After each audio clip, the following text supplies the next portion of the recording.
Chapter 1. The Spouter Inn. Call me Ishmael. Some years ago I set out to sea, having little money and nothing particularly interesting to do on shore. I thought I would sail around the world. Whenever I feel like a cold, wet November morning, and I start following funerals, then I know it's time to go back to the wide open sea. It always makes me feel better, because the sea is magic. It has always been magic.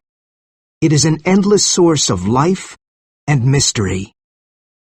When I go to sea, I always go as a simple sailor and never as a passenger. Why should I pay, when I can get paid for my work? I certainly don't mind taking orders from an old sea captain. And if I have to clean the decks, or mend a sail, so what? It's good, honest work, and I don't mind it. The men you meet at sea are both good and bad, and I always try to get along with them. It's wise to be friendly with the people you have to live with on a ship. But the main reason I want to go to sea is the great whale. I want to be with those who hunt this mysterious monster. I put a shirt or two into my bag and left for New Bedford, Massachusetts. That's where you go to find a whaling ship. I didn't know much about the town, and it was late and cold when I arrived. I walked up and down the dark streets, looking for a place to stay. Finally, I saw a small light near the docks, and an old sign swinging back and forth in the cold wind of the night. The Spouter Inn, Peter Coffin. Coffin? What a name for an innkeeper! But it was a cold night, and I had nowhere else to go. The inn was a strange old place, and one part of it leaned to one side. I stood there looking at it for a while. Oh, stop worrying, I thought. You're going whaling soon, and that's a hard life. So I entered the Spouter Inn. It was a small, dark place, and the wind howled through the old building. The first thing I saw was an old painting of a ship in a storm, and a giant whale jumping out of the water. It was trying to destroy the ship. The other sailors in the inn sat at a long table, drinking and talking. I found the landlord, Peter Coffin, and asked him for a room. "Sorry," he said, "but there's nothing left. Every bed is taken. But if you don't mind sharing a bed with a harpooner, then you have a bed." "Who is he?" I asked nervously. "He's not here now," said the landlord. "But if you're going whaling, you had better get used to this sort of thing." "Well, all right," I replied. "I'll share a bed with any decent man." "Good," said the landlord. "You want some dinner? Just sit down and it'll be ready soon." I sat down in the cold inn and waited for dinner. There was no fire and no heat, just a few candles. The landlord said he couldn't afford wood. After dinner, I wanted to go to bed, but I was worried about the harpooner I didn't know. "What kind of man is this harpooner?" I asked the landlord. "Why isn't he here?" "Oh, he's out trying to sell his head." "What?" I said, thinking it was a joke. The landlord and the other sailors started laughing. "He's sold the other 4 already, and now he's trying to sell the 5th. Maybe he's a cannibal. I don't know, but he pays on time, and that's all I care about." I was very tired and not interested in nonsense. I just wanted to go to bed. So I went up to the harpooner's room, which was cold and dark. The man's things were all over the room. A huge harpoon, an old sailor's bag, and fish hooks. Who was this man? I got into bed and tried to sleep, but the mattress was terribly uncomfortable. I soon heard the door open and saw a huge man with a candle in one hand and a human head in the other. So this was the harpooner. The light of the candle lit up his face, and I was very surprised. I suddenly felt cold. I had never seen anyone like him before. His skin was a purplish yellow, and his face and body were covered with strange tattoos. There was no hair on his head, except for a single lock of black hair. I'm not a coward, but I immediately thought of running out the door or jumping out the window. I was so scared that I thought the devil himself had entered the room that night. The harpooner got undressed, lit a small fire, and said some kind of prayer to an evil-looking black doll he had pulled out of his pocket. Then he got into bed. "Who you?" cried the harpooner in a deep voice, lifting his tomahawk. "What you do in my bed? I kill you!" "Peter Coffin, help me!" I shouted. "Save me!" After a moment, Peter Coffin came into the room and said, "Don't worry, Queequeg won't hurt you." Then he turned to Queequeg and said, "This man is sharing the bed with you tonight. Understand?" Queequeg was suddenly calm and put down his tomahawk, saying, "Me tired. Don't speak now." He seemed quiet and fell asleep immediately. I felt that I had nothing to be afraid of. After all, he was a clean, peaceful cannibal, and it was better to sleep with a sober cannibal than with a drunk Christian. I turned over and fell asleep. I never slept better in my life.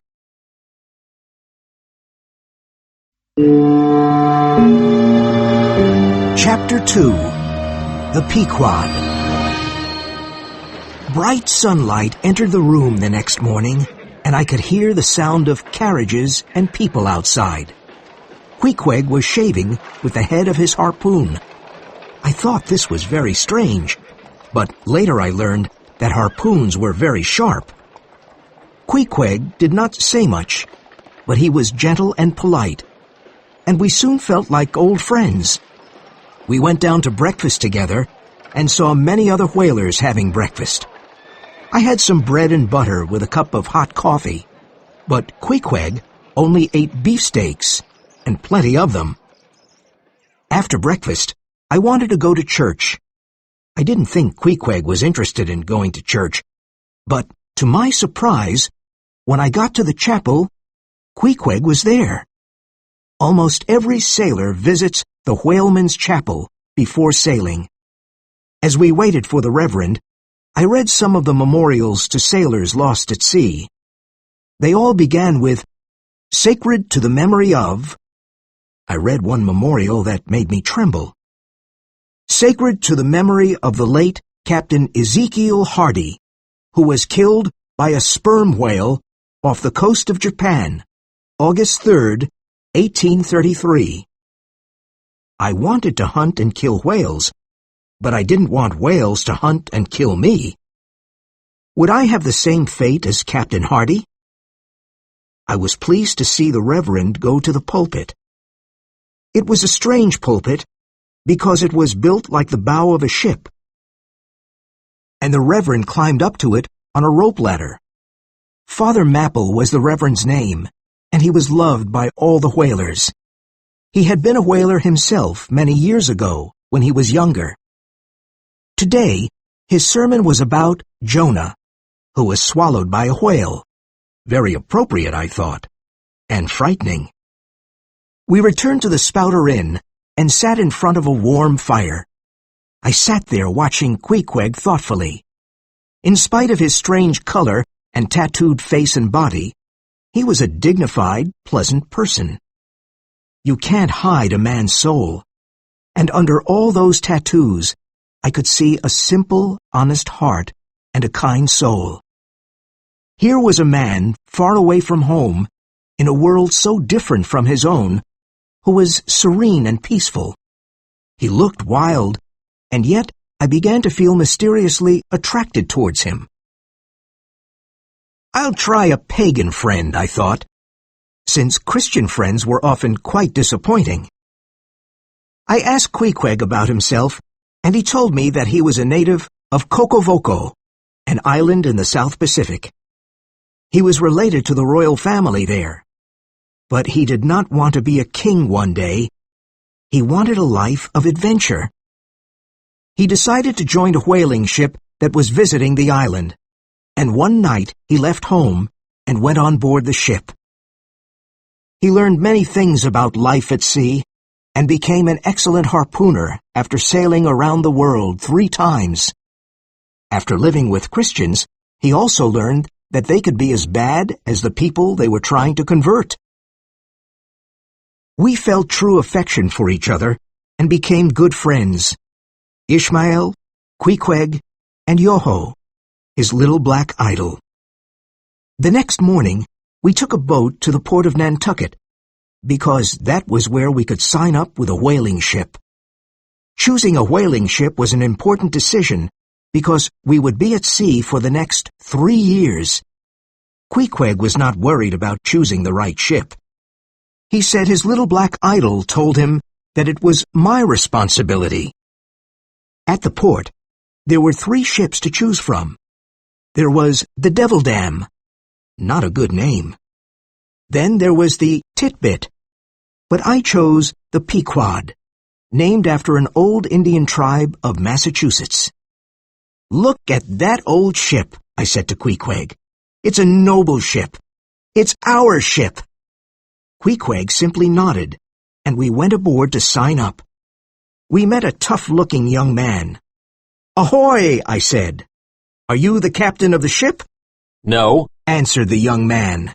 I'm the first mate of this ship. My name's Starbuck. What do you want? "My friend and I want to sign up." Have you ever been whaling? he asked. "No, but I've been to sea many times, and I want to see what whaling is like." You want to see what whaling is like, huh? he asked, looking at me carefully. All right. You'll do. "But shouldn't I talk to the captain?" I asked. Captain Ahab. He said with a half-smile. There's plenty of time to get to know him. You'll know him as soon as you see him, because he has only one leg. The other one was torn off and eaten by the most monstrous whale of the sea. "What did that whale do?" I asked nervously. You heard me, he said. And it killed many men. "What's Captain Ahab like?" I asked. He's a strange man, but a good one, said the first mate. He doesn't speak much, but when he does, you'd better listen. "Yes, sir," I replied. "And what about my friend?" The first mate looked at him with doubtful eyes. He's a strange fellow. Looks like a pagan. "Things aren't always what they seem," I said. "I know him. He's a good, strong man." Then Queequeg took his harpoon and pointed to a small piece of wood floating in the sea. His strong arm threw the harpoon and hit it. The first mate was amazed and said, Quick, sign him up, quick! He knew how valuable a good harpooner was on a whaling ship. Queequeg and I were now happy. We were about to start an exciting adventure at sea, hunting giant whales. While we were walking around the docks, we met a crazy old man. As we walked by him, he took my arm and said, You were on the Pequod. Have you met Captain Ahab yet? "No," I said, surprised. Have you signed up? "Yes, we have. But what do you know about Ahab?" The crazy old man shook his head and said, Well, what's done is done. There's no turning back now. But that ship is doomed. Doomed. Haven't you seen the demons he keeps in the hold of the ship? "Doomed? The demons?" I said, laughing. "What are you saying? You're crazy, old man."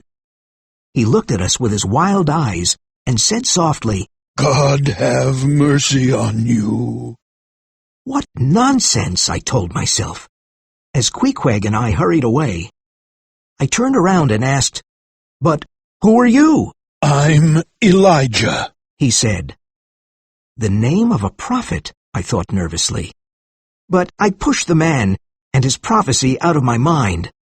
This was going to be an exciting voyage, a chance to see the world and hunt whales. That old fool wasn't going to ruin things for me.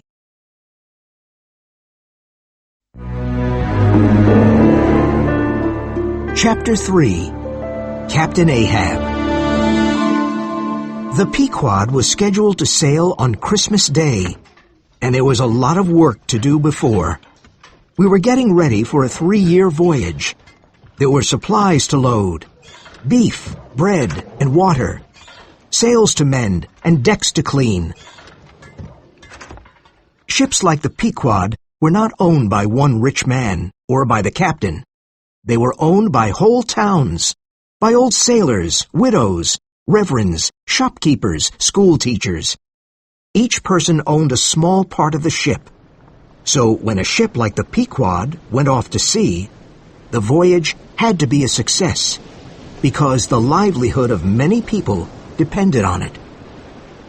During these days, Queequeg and I often visited the ship, and I always asked about Captain Ahab, but I never saw him.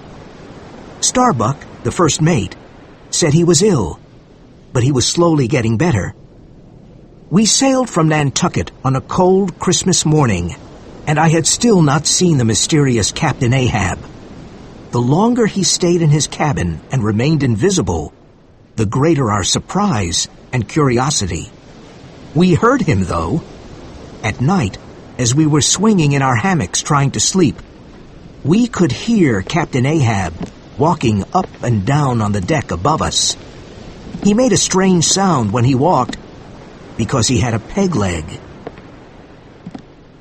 One night, I heard Starbuck say, "Why don't you rest, Captain? My men can't sleep with the noise of your peg leg." Ahab's answer was loud and clear. Why should they sleep? Do I sleep? The sound of my leg will make them dream about whales. I didn't know what to think, but the words of the crazy old man Elijah kept coming back to me. Starbuck was a Quaker from Nantucket, and a good, honest man. He was tall and quite thin, but very strong. If you looked into his eyes, you could see all the dangers he had faced in his life at sea. He was a quiet individual who faced dangers calmly, and he was patient and understanding with his men. "I won't have a man on my ship who isn't afraid of a whale," he often said. He knew what enormous damage a whale could do. He didn't want heroes on the Pequod. He only wanted good men who were aware of their opponent's strength. He knew from experience that a fearless man was more dangerous than a coward. Stubb, the second mate, was a cheerful man from Cape Cod who laughed at everything. Even while chasing a whale, he remained calm and relaxed.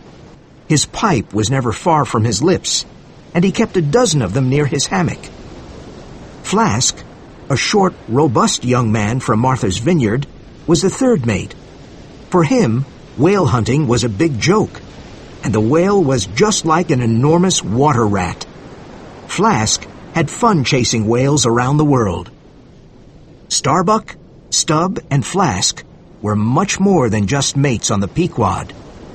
If Ahab had been a medieval king, they would have been his knights, and the harpooners would have been his squires. Each mate commanded his own whaleboat with sailors when he went out to chase the great whales, and each mate could choose his own harpooner. Starbuck chose Queequeg as his personal harpooner. Tashtego, a strong, muscular American Indian from Martha's Vineyard, was Stubb's chosen harpooner. He had long, black, shiny hair and came from a tribe of great hunters. He had replaced his bow and arrow with a harpoon. The third harpooner was called Daggoo, a gigantic black man who wore a huge gold earring in each ear. His physical power was impressive. The other members of the crew came from all over the world, from the Azores, Greenland, the Shetland Islands, and Wales.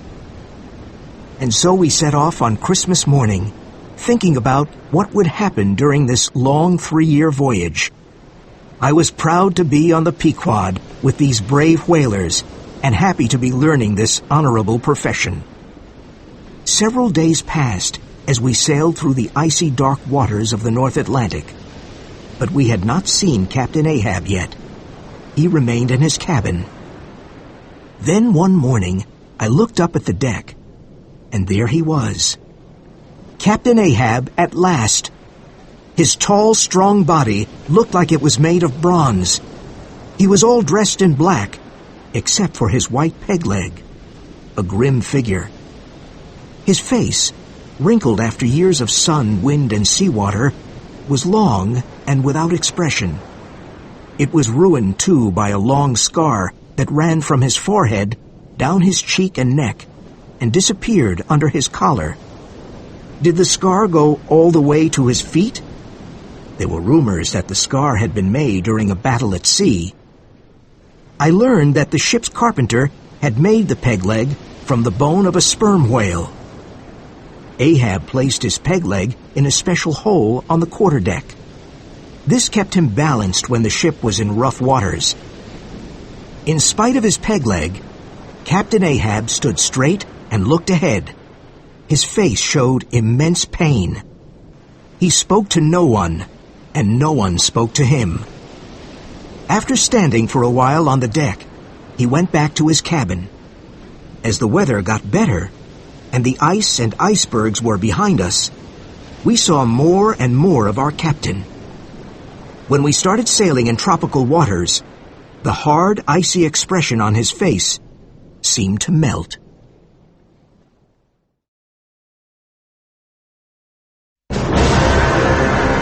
Chapter 4. The Gold Coin. The days and nights passed, and we went about our business. One of my duties was to stay at the masthead and look out for whales. Our masthead was not closed like a nest. It was open, and in bad weather, it was difficult to stay there. One night, while I was on the masthead, I could see Ahab walking back and forth on the deck. He never seemed to sleep. He just walked. And that night, his peg leg made an awful noise. He seemed to be nervous and angry, and I wondered why. The next morning, I found out why. I heard Starbuck call, "All hands on deck!" and the crew rushed onto the deck, wondering what had happened. The moment I saw the captain, I knew something was wrong. The pain and anger in Ahab's heart were slowly coming out.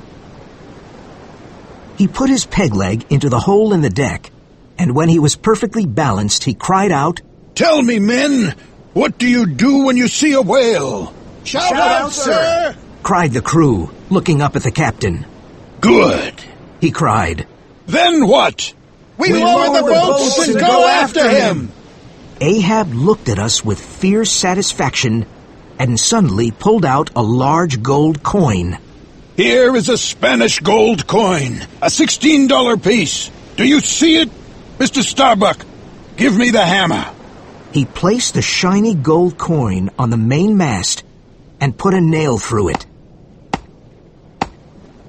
The big gold coin was now on the mast and shone in the sun.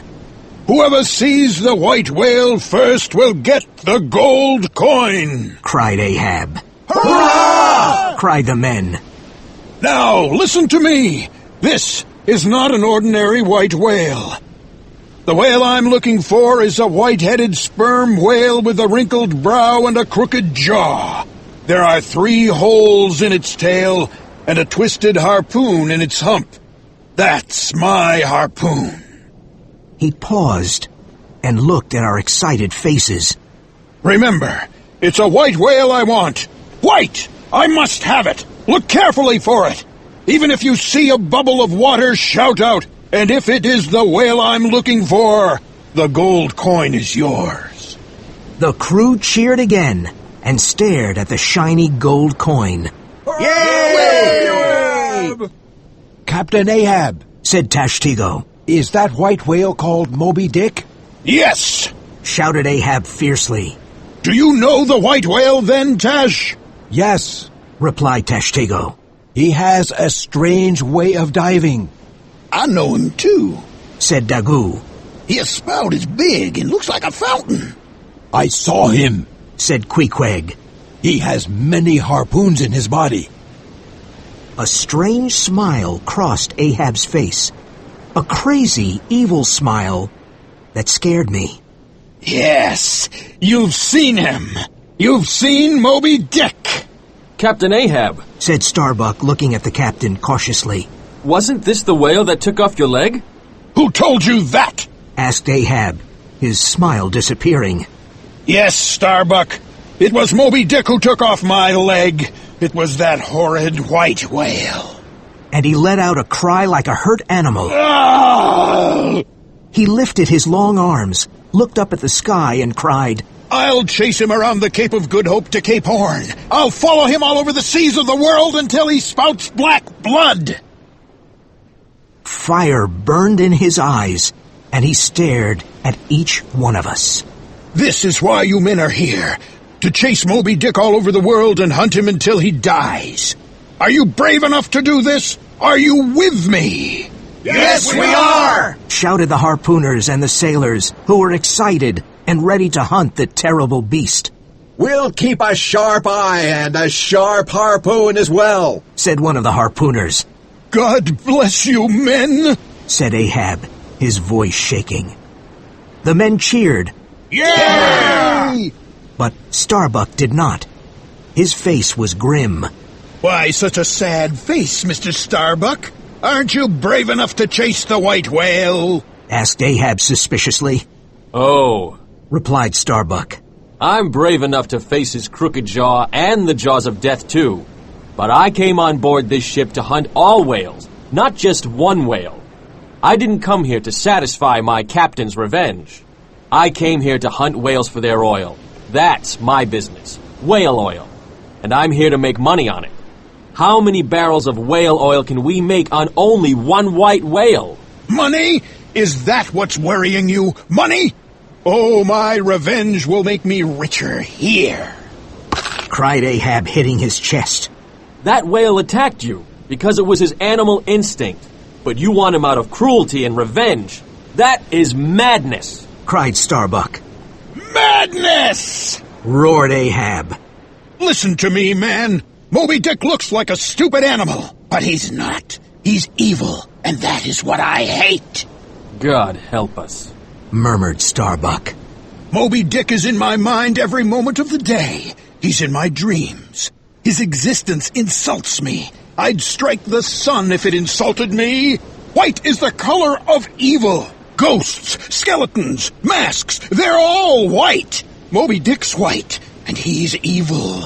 I'm like a man in prison, and he's the wall that I have to destroy to be free. The two men stood face to face, and Ahab knew he was stronger. He stepped back slowly and said, God help us all. The men of the Pequod were excited and enthusiastic, and felt that Ahab's mission was now their mission. Mates! Ahab cried out, Bring your harpoons to me and cross them. Starbuck, Stubb, and Flask brought their harpoons to cross them in front of Ahab. Now swear this. Death to Moby Dick. God hunt us all if we don't kill Moby Dick.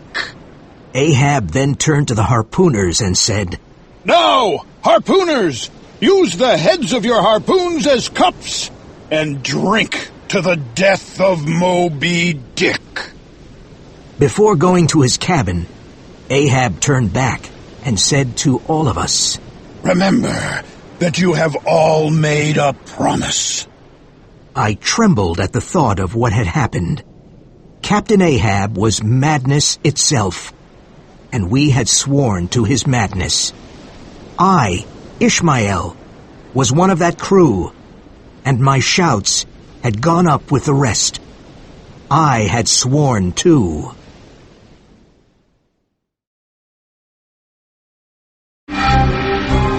Chapter 5. There She Blows. Ahab knew that as captain of the Pequod, he had another task which was not his personal revenge. He had to bring back whale oil, because that was the purpose of the voyage. That meant we had to kill other whales, not only Moby Dick. We all kept our eyes open for any whale, and the days passed slowly and easily. Then one day, as I was helping Queequeg make a mat, I heard Tashtego, who was high up on the masthead of the ship, cry, "There she blows! There! There!" We all looked up, and in the distance we saw several sperm whales that were blowing as regularly as a clock. My first whale! This was the moment I was waiting for. Each member of the crew knew what he had to do, but there was still a lot of confusion and running around. My heart was beating hard and fast. I looked at the whales in the distance. Was one of them Moby Dick? But no, Moby Dick always swam alone. I was relieved because I didn't want to meet him my first time out. It was almost time for the whale hunt that I had been waiting for. The harpoon boats were lowered into the sea, and this was the beginning of the adventure. But just as I was getting into my boat, I saw them. 5 extra whaling men appeared out of nowhere. I had never seen them before. Who were they? Where did they come from? They were not ghosts, but real men. They must have spent all of this time in the hold. Could they be the demons Elijah was talking about? Perhaps Elijah was right. These were Ahab's demons. If Elijah was right about the demons, then what else was he right about? 4 harpoon boats were lowered into the water instead of 3. Ahab and his crew of expert whale killers rowed far ahead of the other 3 boats. The rowers had great power in their arms, and they were very determined.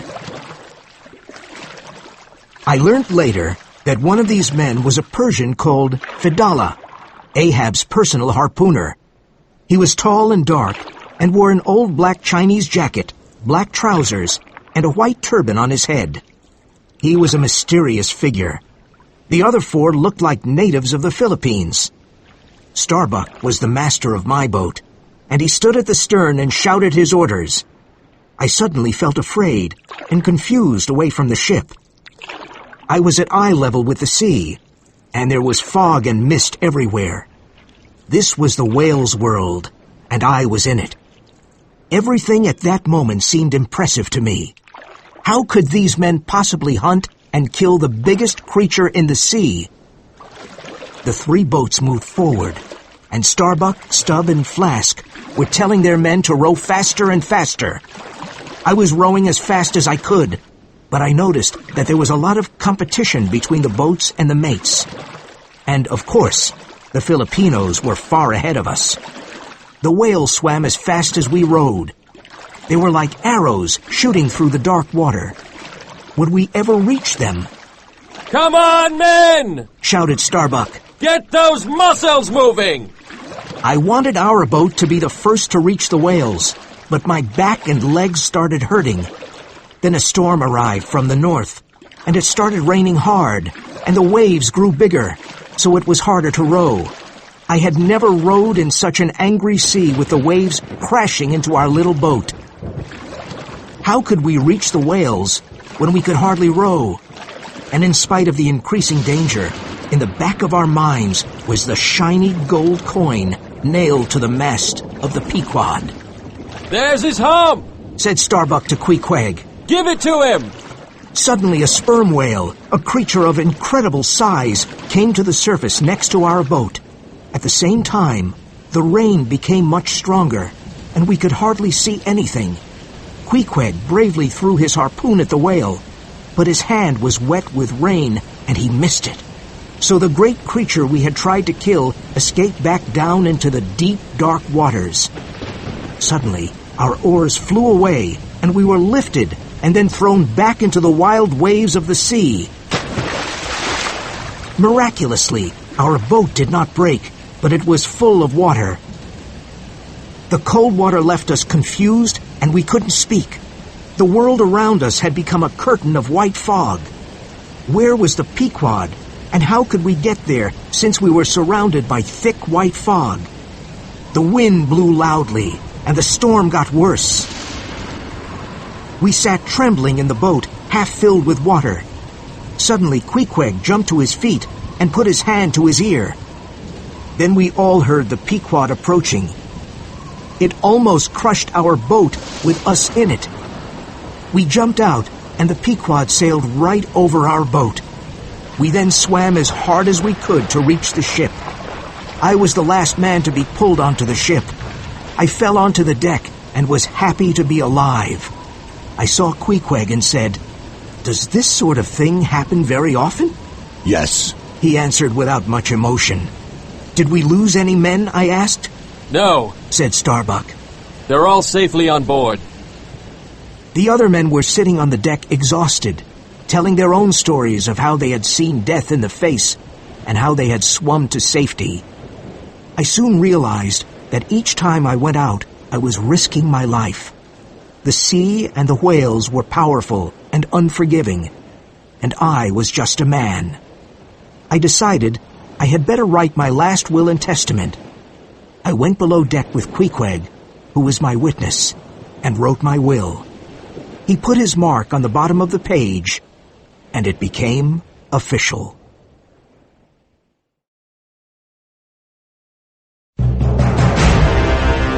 Chapter 6. The Big Whale Hunt. Life can be very lonely at sea.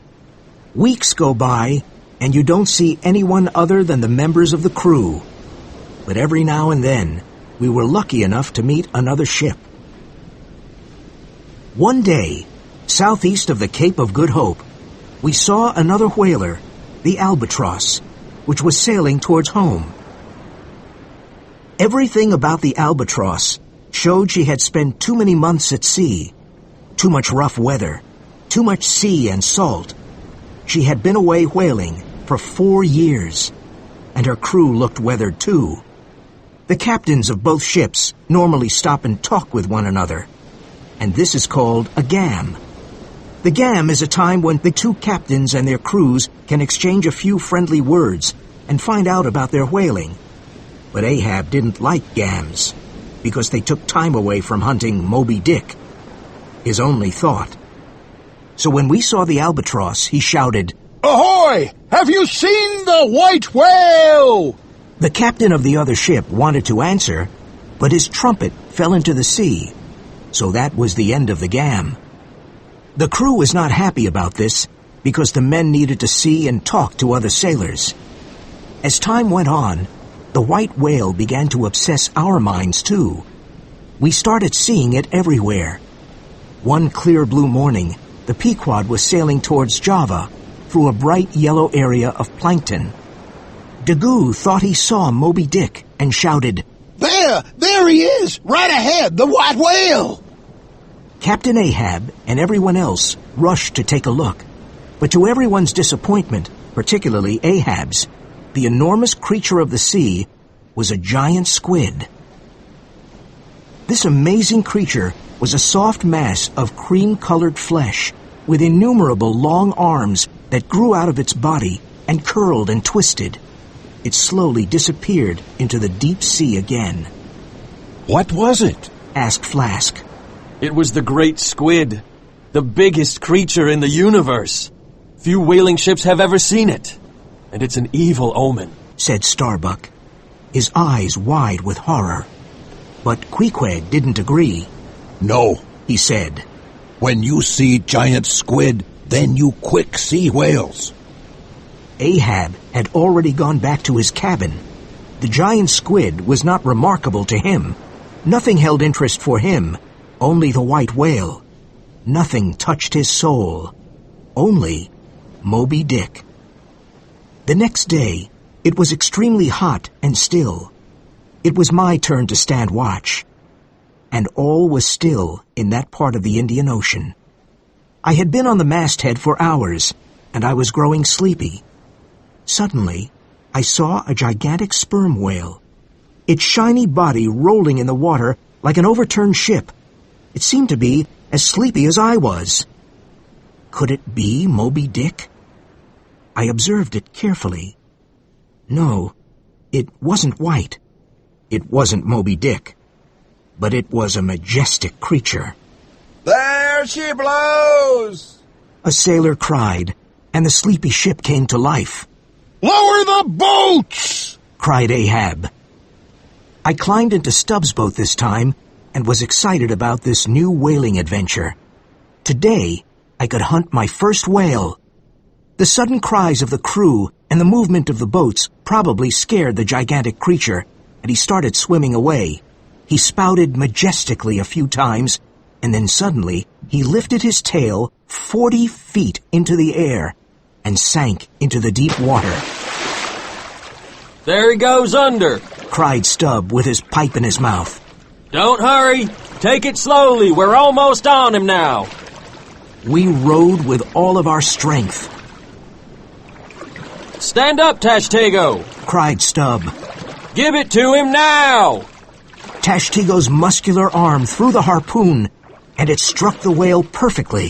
The harpoon was attached to a long rope on the bottom of the boat, and the rope started flying out of the boat, following the harpoon. It burned as it passed through our hands. Stubb stood up and held the rope. Wet the rope. He cried. Wet the rope. Now we were attached to the whale, and our boat flew through the water as he swam away, desperately trying to get free. Each man held tightly to his seat. Then Tashtego and Stubb took their harpoons. We got closer to the whale, and Stubb threw his first harpoon at the whale, and then a second one, and then another. The whale swam more slowly now, and we brought the boat closer. The whale's life was almost over, but he tried to escape and survive with all the strength he had left. Stubb threw harpoon after harpoon into the whale's side. Blood began to shoot out, and it covered all of us. I had never seen so much blood in my life. The whale blew the last huge spouts of spray at us and fought until the end. What a strange and tragic sight. A great life was ending before my eyes. The sea around the boat turned red with the whale's blood. Stubb brought the boat closer to the whale and pushed his lance deep into it, piercing his heart. He's dead, Mr. Stubb, said Tashtego. Yes, said Stubb, taking the pipe out of his mouth and shaking the ashes over the sea. He stood there thoughtfully looking at the huge body.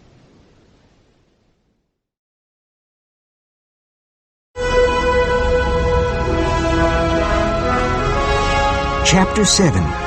Whale Oil.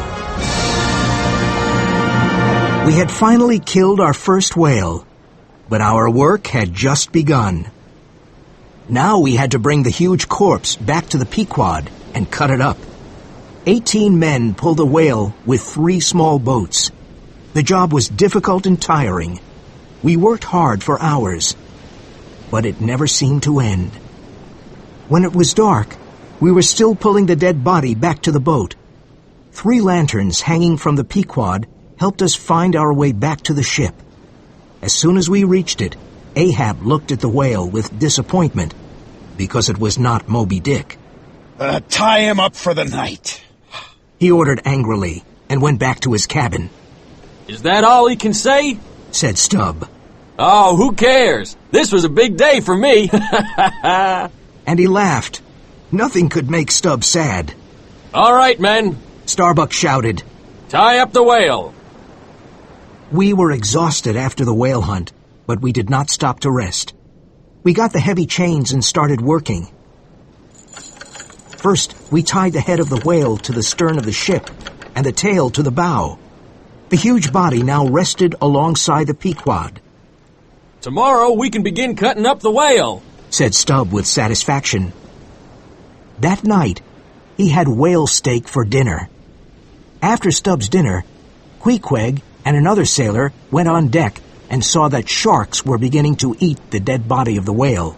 They were tearing violently at the whale's flesh. Blood flowed freely from the corpse. Put lanterns up over whale, said Queequeg to me. Light up water and whale. I immediately hung 3 lanterns on the ship. Their warm yellow light shone on the dead whale and the Red Sea. Dozens of hungry sharks attacked the corpse and its blood attracted more sharks. It was a terrible spectacle. "They're eating our whale!" I cried. Queequeg and the other sailor were lowered on platforms on the side of the ship and started hitting the sharks with their harpoons. The two men attacked and killed many of the sharks, and finally the hungry creatures started eating each other. This went on for hours. The next morning was Sunday, the day to start cutting what was left of the whale after the shark attack. This was a new job for me, and I wanted to learn it. Every sailor became a butcher, and we started cutting up the whale to get the oil it contained, about 100 barrels. This, after all, was the purpose of our voyage. The whale's head was the first part to be cut off, and it was a very difficult job because the head was about 1/3 of the whale's body. Stubb was an expert at cutting whales. He used long, sharp tools and had to work about 10 feet above the whale.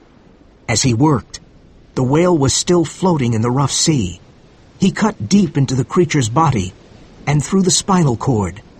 When the head was cut off, it was tied to the stern of the ship for later use. We worked on the body of the whale next. We cut a small hole in its side and placed a big hook inside the hole. Then a deep line was cut into its flesh, and we started pulling on a rope as the whale rolled over and over in the sea. As the whale rolled, the blubber began to break away from its body. The blubber stuck to the body of the whale like orange rind sticks to an orange. And just like an orange rind, the blubber came off in big strips. As the blubber was peeled, the body was slowly lifted out of the water. In the end, there was just a bloody mass. A harpooner picked up a very sharp tool called a boarding sword and said, "Stay back," to all of us. Then he put his sword into the mass of blubber 3 times. He cut the blubber in 2 and brought it on the ship.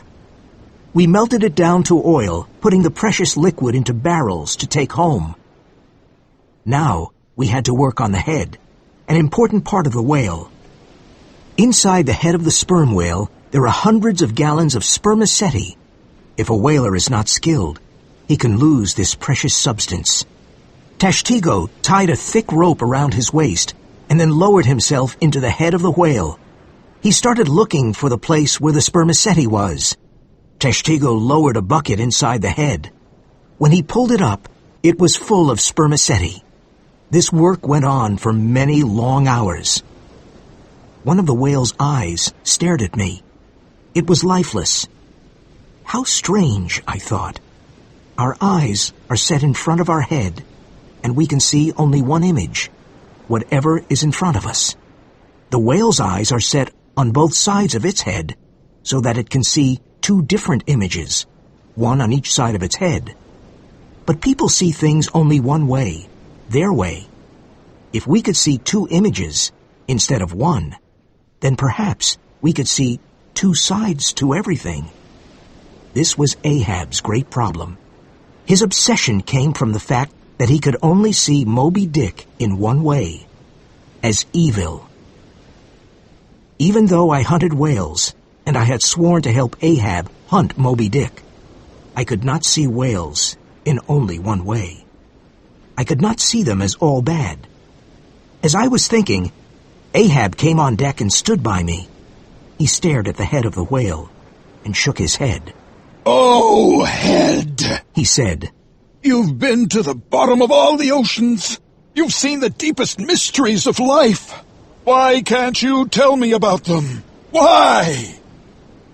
When we had finished working on the whale, we removed the big hooks and chains, and the enormous body floated away from the ship and out to sea.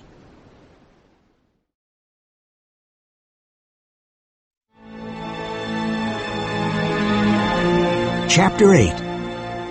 Queequeg's Coffin.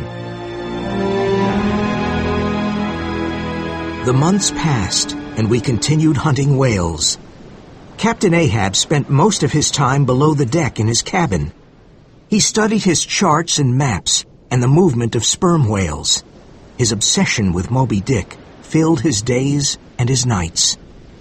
When Ahab came on deck, he walked noisily from bow to stern, and often stopped to stare at the sea. He looked more and more angry. The whales we had caught, and the barrels of oil we had stored, meant nothing to him. Ahab often stood in front of the mast where the gold coin was nailed. It was still shiny. It was made of pure gold, and we felt it was sacred. It was from South America. On it were images of palm trees, alpacas, volcanoes, stars, and suns. It had a Spanish poetic quality. On its round border, you could read the words, República del Ecuador, Quito. So this bright coin came from a country beneath the great equator, up in the Andes Mountains. For Ahab, the coin represented his determination to make the voyage a success.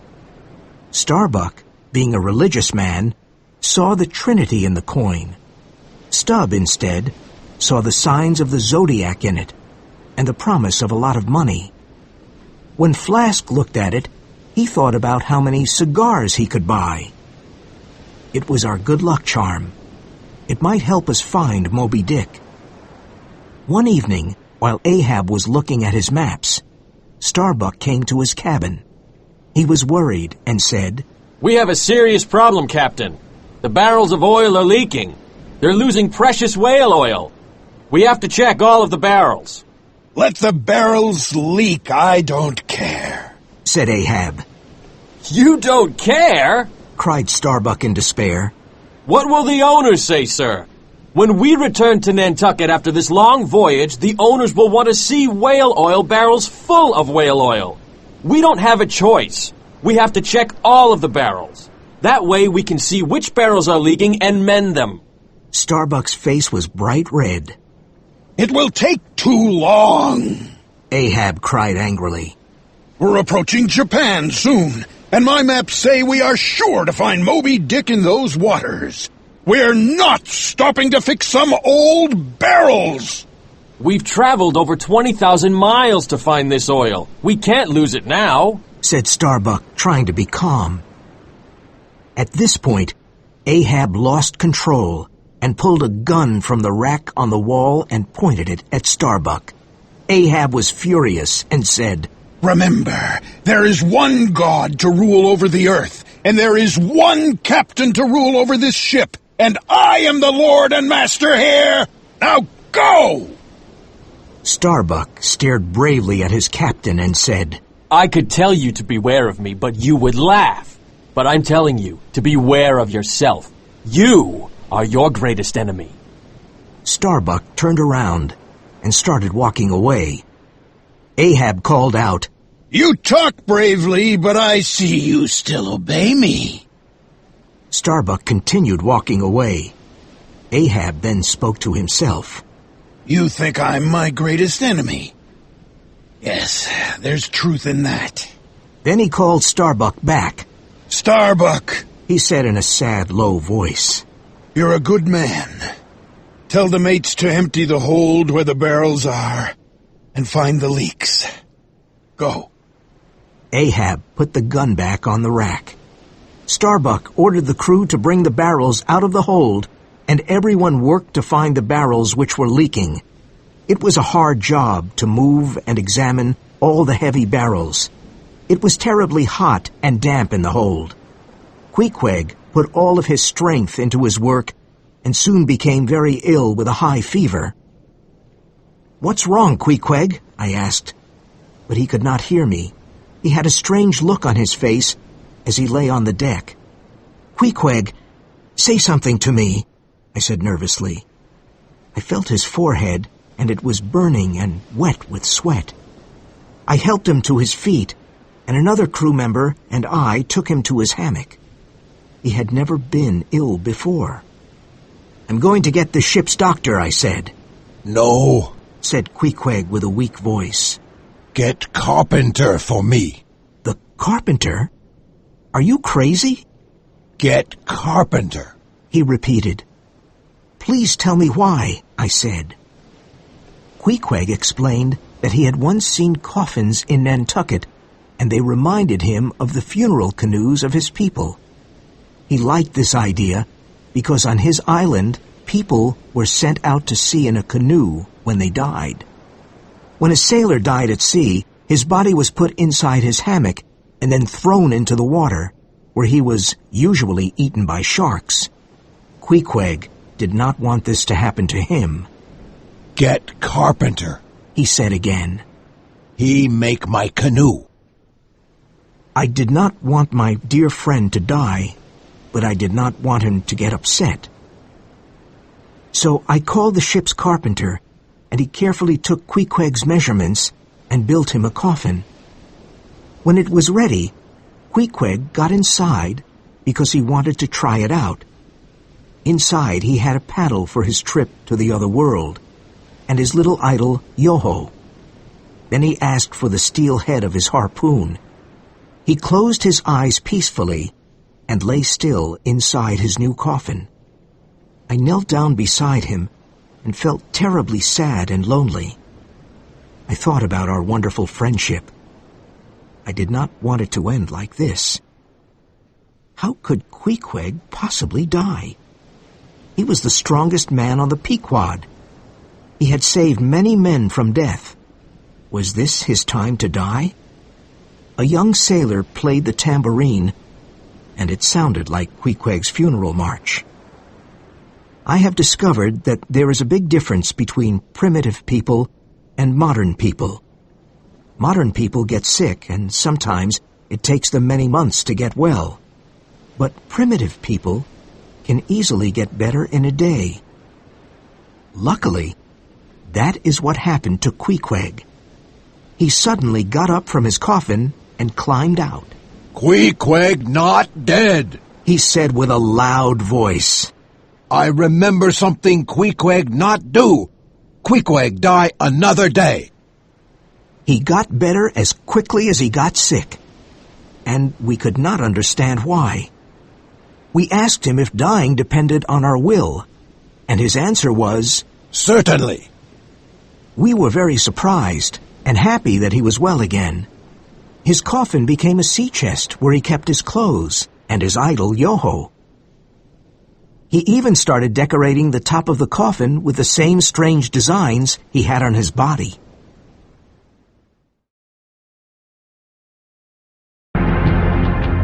Chapter 9. The Candles. Our long voyage continued, and we were able to hunt many whales and fill more barrels with precious whale oil. But there still was no sign of Moby Dick. Whenever the Pequod met another whaling ship, Ahab's question was always the same. Have you seen the white whale? But none of the whaling ships had seen Moby Dick. East! Shouted Ahab. We must sail east. He's there, in the Japanese Sea. We sailed east to the middle of the Japanese Sea, and the wind started blowing hard, and the sea became rough. Black clouds appeared on the eastern horizon, and that night there was the worst storm I had ever seen. The thunder and lightning never seemed to stop. The Pequod was in the middle of a terrible typhoon, and I didn't think we could survive. It rained violently, and the ship was thrown in every direction. The crew was on deck, trying to hold down the whaling boats. Then it was night, and the worst part of the typhoon hit us. The violent wind and rain tore the sails and broke the masts, and the towering waves flooded the deck. Suddenly, I looked up at the masts and saw lights at the tips of the sails. They looked like candles. The sailors stood close together and stared in amazement at the fire that danced in the sky. This is a bad omen. A very bad omen, said Starbuck nervously. Tell the captain to turn the ship around. The crew agreed with him and believed that Ahab's obsession with the white whale was the cause of this. Turn the ship around! Cried the crew angrily. Turn it around! Ahab finally came on deck. The violent typhoon and the fire meant something completely different to him. He was more determined than ever. Look at that fire in the sky! He cried, pointing to the sky in the middle of the wild storm. That white fire leads us to the white whale! No, Ahab! Cried Starbuck, the rain pouring on his face. Turn the ship around or we will sail to our death! He grabbed Ahab's arm desperately and cried, God is against you, Ahab! This voyage is doomed! It was doomed from the start! Let's get out of here while there's still hope! Ahab was not listening, and he moved away from Starbuck. He shook his fist at the fire. Oh, great fire! Shouted Ahab. I burn with you! You light the way to the white whale! I am not afraid! Look at your boat, Ahab! Cried Starbuck as the frightened crew stared at their captain. The storm has almost destroyed it, and your harpoon is burning! Ahab went to get the burning harpoon and waved it among the crew like a torch. If any man turns this ship around, I'll put this harpoon through his heart! Shouted Ahab fiercely. Remember, you all swore to hunt the white whale with me, and we will hunt it. We are in this together, and we will not turn back. No storm can stop me. No one can stop me. He's mad! Said Starbuck to the crew. He's afraid of nothing and no one, not even God! The typhoon continued most of the night, but the next morning the sea was calm again, and the sky was clear. Starbuck went down to Ahab's cabin. Before entering, he stood near the door and looked at the guns on the wall. He remembered when Ahab had threatened him before. If I take a gun and kill this madman, he thought, I could take the Pequod home and save the lives of all the men on this ship. I'll see my wife Mary and my little boy. How can I stop this madman? I know it's wrong to kill. Isn't there another way? I could make him a prisoner until the ship reaches a port. But he could be worse than a tiger in a cage. No! Only a fool would make Ahab a prisoner. Oh, God, help me. If I let him live, we will all die. Thousands of miles from our home. What shall I do? Great God, help me! Starbuck stood in front of Ahab's cabin, trembling, and then returned to the deck. The violent typhoon had almost destroyed our ship, and we were lucky that we did not lose any men. We slowly cleaned the deck and repaired the masts and the sails. However, the Pequod was not the same ship. The typhoon had taken the life out of it. At times like these, I asked myself if old Elijah was right. Were we really doomed? All right, men, Said Starbuck. let's start sailing again. He was tired, but not discouraged. He knew we had a job to do, and he worked as hard as any member of the crew. One day, Starbuck called the crew. All hands on deck! What's the problem? Asked Stubb. There's a ship approaching! Replied Starbuck. Hurrah! Hurrah! Cheered the crew happily. We had not seen another ship in a long time, and we hoped to receive some news from home. We all ran to the deck. Ahab did not like these gams because they took time away from his hunt for Moby Dick. When the two ships were almost side by side, I could see the name of the visiting ship. She was the Rachel. Ahab asked the same thing every time there was a gam. Have you seen the white whale? He shouted. The captain of the Rachel shouted back. Yes, yesterday. Ahab was overjoyed. Then the captain asked, Have you seen a whaleboat? No, I haven't! shouted Ahab. In a minute, the captain of the Rachel came aboard the Pequod, and Ahab recognized him because both captains were from Nantucket. Where was he? Asked Ahab excitedly. You didn't kill him, did you? Tell me! No. Replied Gardner, the captain of the Rachel. Ahab was relieved because he wanted the white whale all for himself. The captain of the Rachel then looked at Ahab with a strange expression. 3 of our fastest whaling boats went out to hunt him, but he escaped, and we lost some of our men. One of those men is my son. I must find him. You'll help me, won't you, Ahab? I'll pay for your time. Anything you ask. But please, Ahab, join in the search. Help me find my son. Together, we can find him. Gardner's mouth trembled, and there were tears in his eyes. My son is lost with the other men on the boat. I know he's somewhere in these seas, and he's alone. I can almost hear him cry for help. Please, Ahab, help me find my lost son.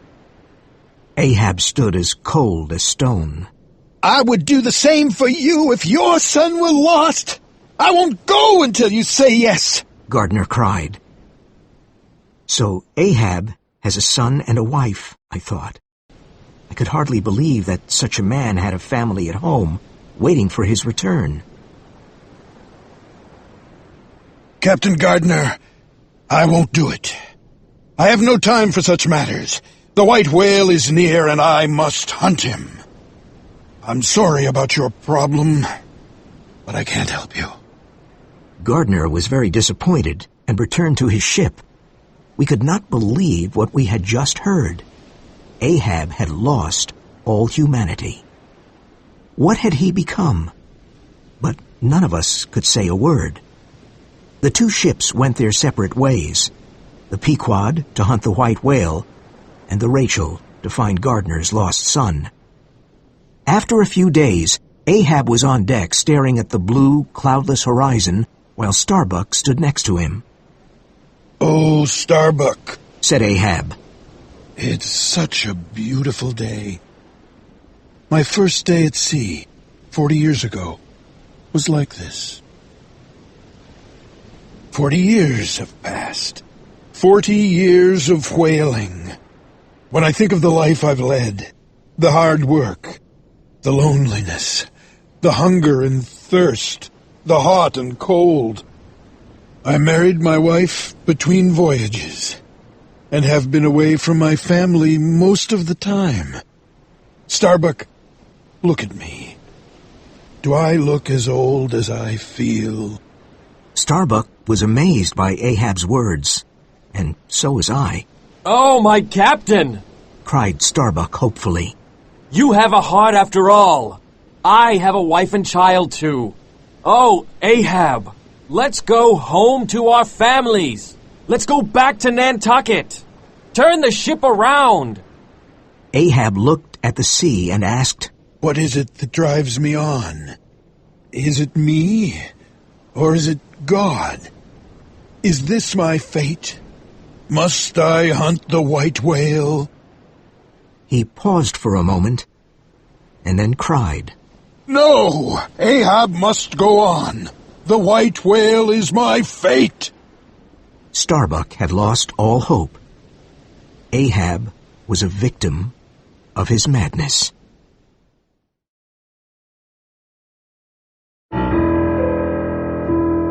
Chapter 10. Moby Dick.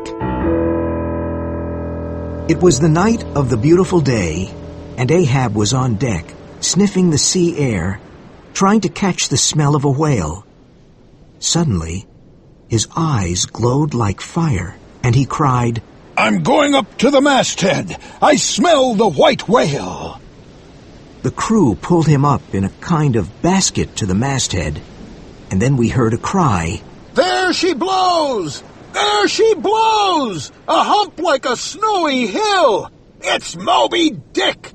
The coin is mine! It was fate! None of you could see him, only I!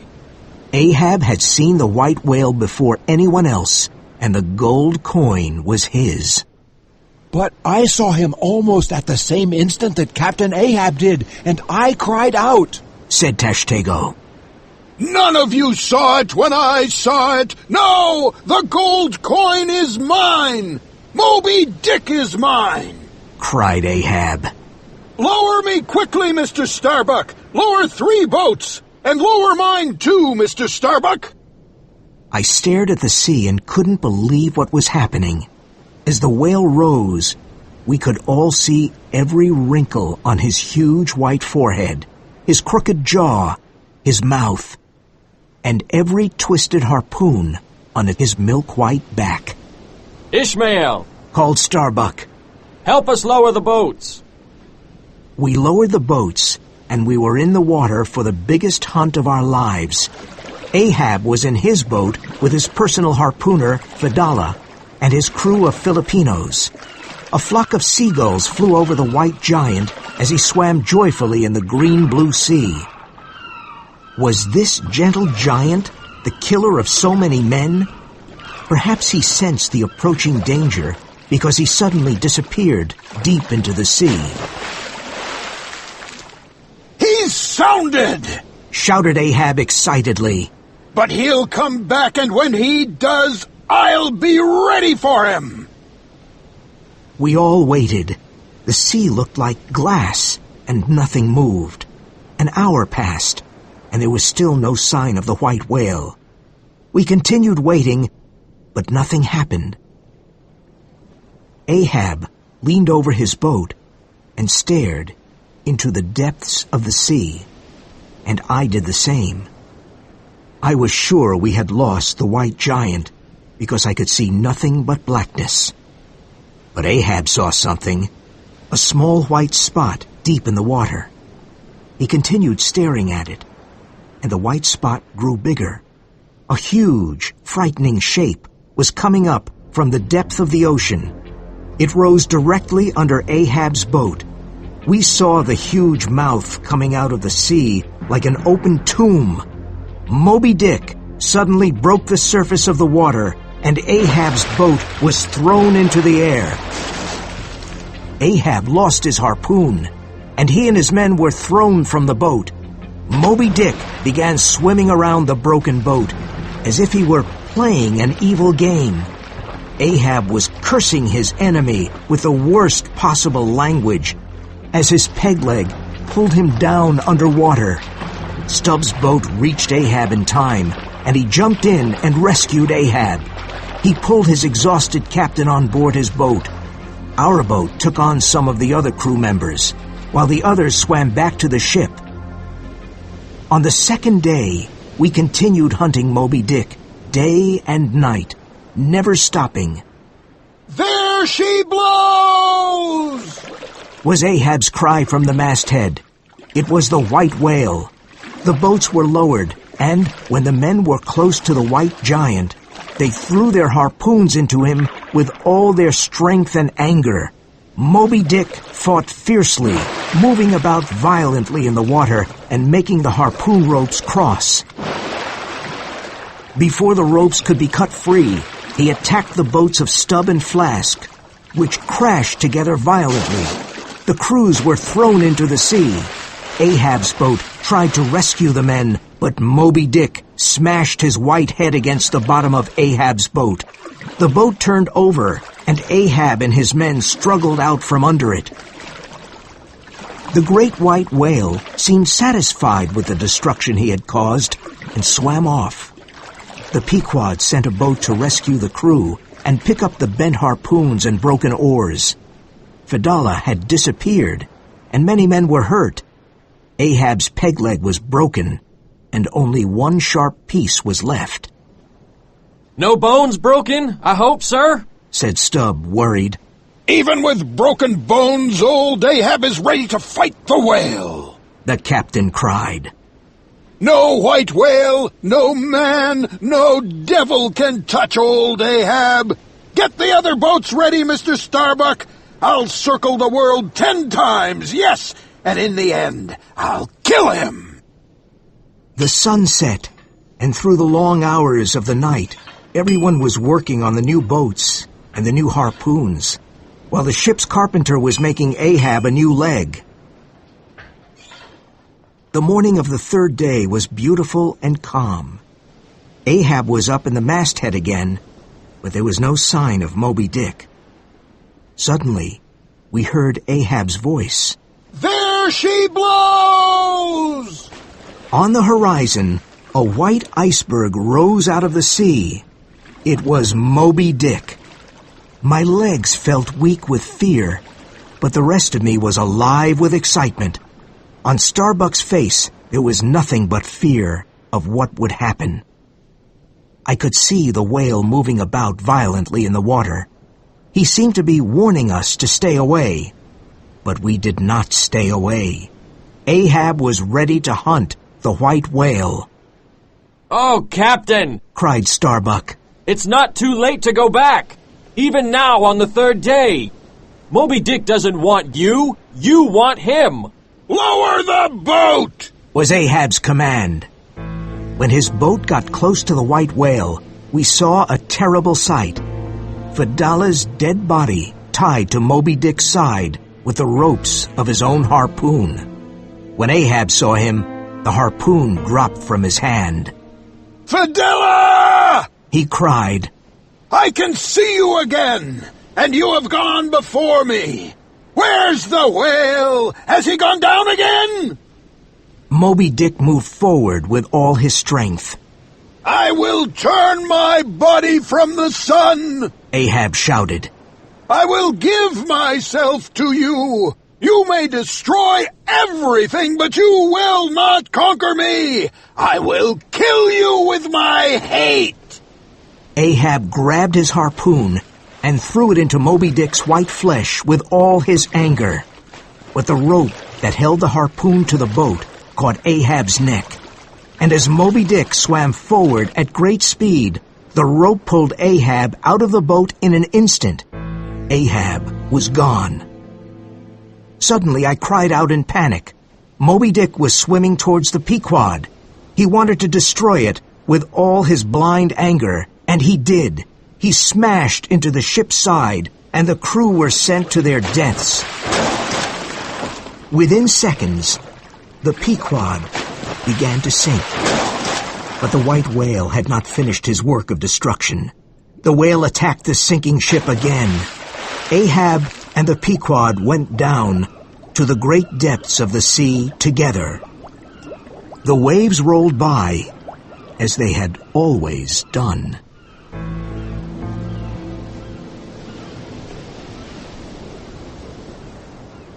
Epilogue. The drama's done. I, Ishmael, was the only person who survived the last voyage of the Pequod. After the ship had sunk, Queequeg's coffin came to the surface, and it floated. I swam to the coffin and held on to it for a day and a night. It saved my life. The sharks and the seabirds did not bother me. On the second day, I saw a ship sailing towards me. It was the Rachel, whose captain was looking for his lost son, and found me instead.